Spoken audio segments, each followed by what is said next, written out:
Today I'm going to show you how to make this crumpled paper effect using Canva.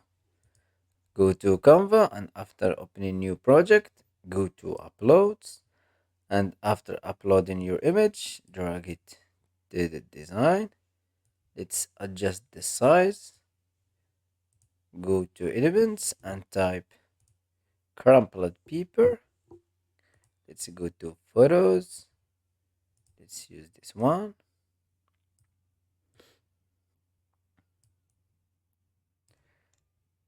Go to apps and type blend image, and let's use this app.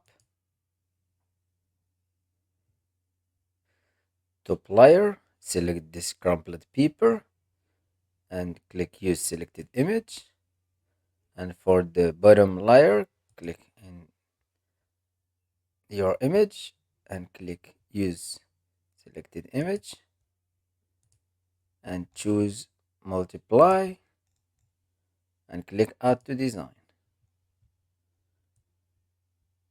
and here is the final results. I hope you like this tutorial. Subscribe to the channel to learn more about Canva.